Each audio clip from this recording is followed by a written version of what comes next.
Akramakallahu barka. Barka sa. Akramakallahu mun ga wata sanarwa daga uwar kungiyar Hausawa ta ƙasa da ƙasa, wato ta duniya kenan, mai sunan Taron Hausa na Duniya. Wato kungiya ce da ta kumshi duk wasu kungiyoyi masu ayyukan kare muradun Hausa da al'adunta.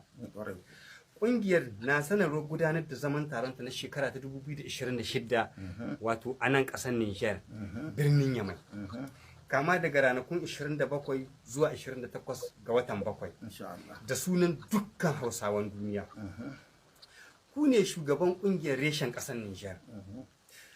Kusa ku ma al'umma bayani wani irin tanadi an kai na fuskantar wannan taro da za a gudanar a nan ƙasar Nijar, da kuma goyon bayan da kuke son 'yan ƙasa su kawo domin cimma nasarar wannan taro. Alhamdulillah, yau muna 4 ga watan 4 shekara 2026.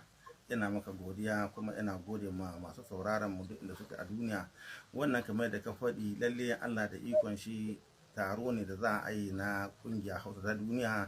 Amma nan Yamai jigon Hausa ina wakiltar shi, yasa ya kasance ni ne zan zama jagora a nan ga da suna, amma harka ce ta ƴan Nijar gaba ɗaya, saboda harkar ƙasa ce. Muna fatan Allah ya sa ƴan Nijar su ba mu haɗin kai, ƴan Nijar maza da mata da waɗanda a Hausa da waɗanda ba Hausawa ba, muna bukata su ba mu haɗin kai, saboda dalilin gobe in wani ma zai yi, mu ma kanshi za mu ba shi haɗin kai, kenan ta hiyar ƴan Nijar ta zama guda, ko yaushe kan kuma zama guda, ya kasance muna taimaka ma junanmu a kowane fanni. Saboda haka wannan taro muna fatan ɗan jarida ba mu fatan Allah Ubangiji ya gwada mana wannan lokaci, kuma muna fatan da cewan muna godiya ga hukuma da ikon Allah, kuma ƴan Nijar muna neman da kowa gudunmuwarsu, maza da mata da yaran da mayya, duk kowane da inda sunan ɗan Nijar na, kuma da sauran kuma in sunan Bahaushe ne wanda an Nijar, kuma da kuma cewan ɗan ƙasashen waje, tun da taro na duniya. Ina fatan Allah Ubangiji ya nuna mana lokaci, Allah ya ba mu ikon yi lahiya. Muna son kuma mu kama juna mu tsira tare a cikin mutunci. To al'umman Nijar duka gaba ɗayanku sai mu ce muku daɗa albashirinku.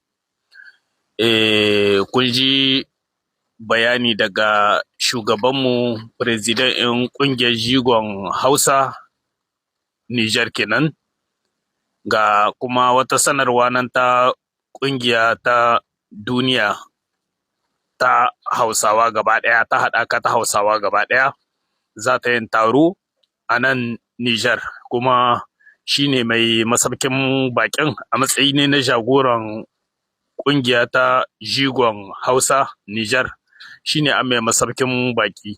Da haka wannan sanarwa tamkar gayyata ce, duka wanda Allah ya sa ya ji ɗan Nijar ko kana ina, to ka yi alfahari da wannan lokaci iya yi, don ba taro ne ba na Hausawa kawai, a'a taro ne na 'yan Nijar gaba ɗaya kamar yadda ya gai. Kuma su waɗannan ƙungiyoyi dukkaninsu gaba ɗaya da kun kai magani, kan na cikin gida, kan na waje, dukkaninsu suna da alaƙa da juna wurin yin aiki. Ana yin ƙungiya ne saboda a ba ma ƙasa gudunmuwa, a ba ma kowace ƙabila gudunmuwarta, sannan kuma kowane yana da mutanen da suke isar da saƙo, suke wayan ma da mutane da kai. Saboda saboda duk lokacin da Allah ya sa mutum ya yi laihi, kada ka yi tunanin cewa a'a baka san ka yi laihi ba, a'a in ka yi shi ma ka sani, saboda za a sanar da shugabanka, ta ɗoro ma har babanka sai ya sani lokacin da ya kawata, lokacin da ya zama muhimmi. Mutanen da suke ta zagin mu da waɗanda suke ta zagin uwayenmu, duka muna gaya muku ba mu ganin ku bane, muna ganin ku sarai, sai dai doka ce kenan ga yin aiki.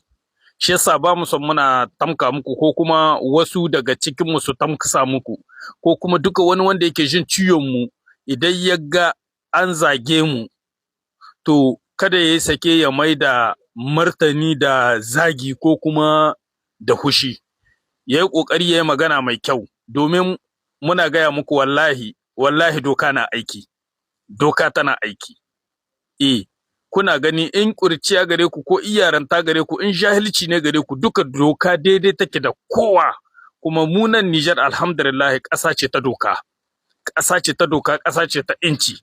ko ɗan ƙasar waje ya zo ƙasar ga ba mu so a walaƙaitar da shi kuma babu shi a rubuce a walaƙaitar da ɗan ƙasar waje. Abinda duk ya ci ɗan gida shi na iya cin ɗan waje. Don haka gaskiya ita ce muke son ta yi aiki, ita ce muke son ta rayu.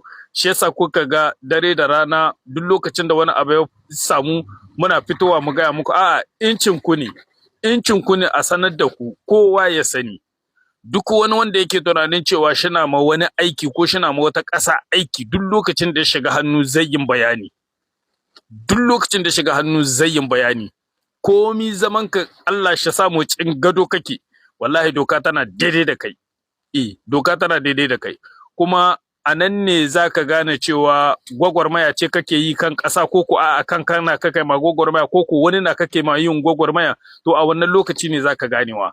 Saboda duk wanda a ɗan Nijar to uba ne Baba Cani. Baba Cani shine a uban duk wani ɗan Nijar. Don haka doka Baba Cani yana aiki da doka. Kuma don haka ya ba mu kowa dama tashi aiki bisa kan gaskiya. Don haka duk wanda ka zaga ka ci mutunci ne bari tunanin wai a'a kana ɗan gwagwarmaya ko kuma a'a kana ma ƙasa aiki a'a.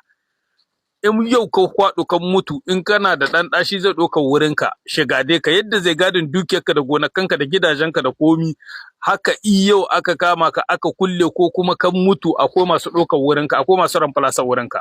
Nijar nan ta tahi kenan kuma insha Allahu mun ba da kanmu gare ta duk yadda za a yi insha Allahu mu muna goyon bayan gaskiya ba ma tare da makaryaci ba ma tare da mai tashin hankali ba ma tare da wanda ya iya haɗa tugu da hikici da komi ire-iren waɗannan masu ɗan kaca bidiyon mutum su aza daidai inda suke so su yi magana duka ire-iren waɗannan idan an ka kama su za a sa musu dogo bidiyo in tun daga inda ta taso zuwa inda za ta me yasa ka kace ta ka ɗebe daidai son ranka saboda dole ma'aihinka ko ƴan uwanka ko kuma waɗanda sun ka ɗarme magindi su tabbatar da cewa lalle doka tana aiki kuma duka wanda kun ka gani yayi laihi ana ta turo wa bidiyokin nan su duka ana ta ajewa kowa kafin ma shi ce shi shigo gida sannan an san gurbi ne kowa kamin ya shigo sannan doka ta san gurbin kowa Allah shi sa mu dace muna gaida kowa da kowa da fatan kowa yana cikin ƙoshin lahiya ni ne dai naku Ibrahim Abuba